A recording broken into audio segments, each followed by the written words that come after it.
नमस्कार साथियों, good evening. आज हम लाए हैं आपके लिए बाबा साहब का ऐतिहासिक भाषण जो उन्होंने 18 मार्च 1956 को आगरा में दिया था और यह उनका अंतिम भाषण भी कहा जाता है आगरा में जो उन्होंने दिया था। और आज हम उसको पढ़ेंगे, उसका पाठ करेंगे आपके साथ मिलकर। बाबा साहब डॉक्टर अंबेडकर का ऐतिहासिक भाषण, आगरा 18 मार्च 1956।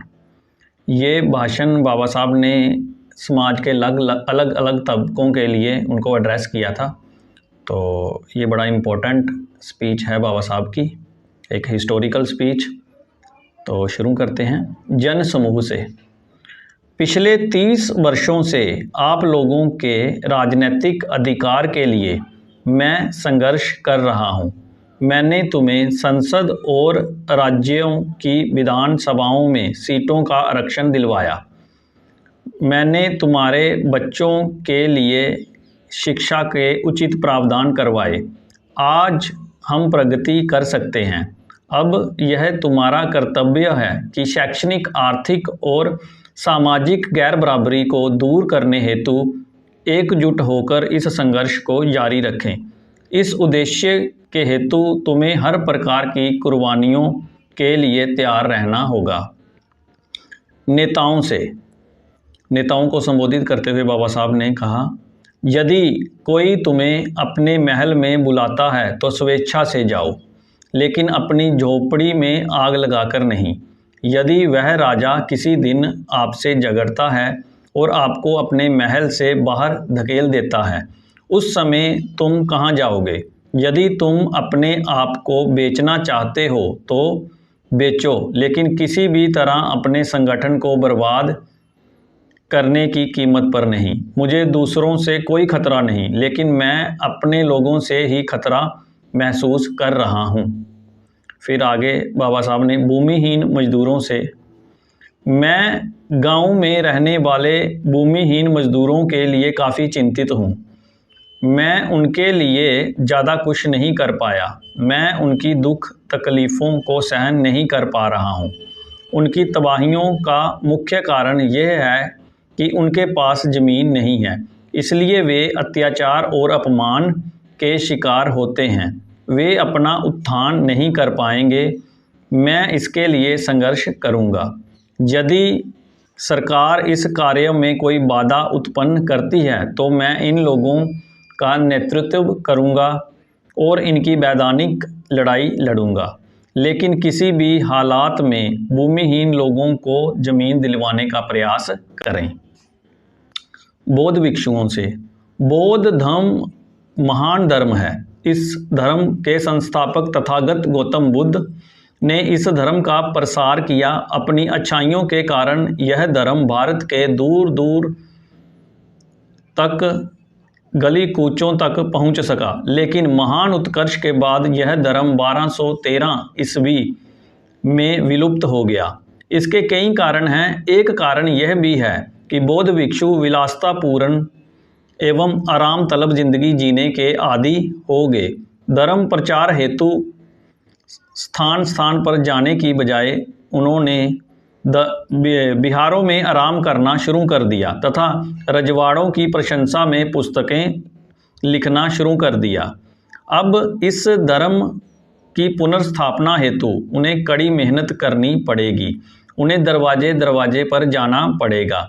मुझे समाज में बहुत कम भिक्षु दिखाई देते हैं, इसलिए जन साधारण में से अच्छे लोगों को भी इस धर्म प्रचार हेतु आगे आना चाहिए और इनके संस्कारों को ग्रहण करना चाहिए।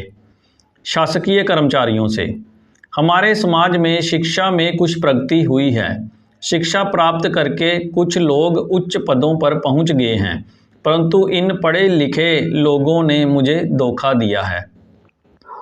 मैं आशा कर रहा था कि उच्च शिक्षा प्राप्त करने के बाद वे समाज की सेवा करेंगे, किंतु मैं क्या देख रहा हूं कि छोटे और बड़े क्लर्कों की एक भीड़ एकत्रित हो गई है जो अपनी तोंदें भरने में व्यस्त हैं।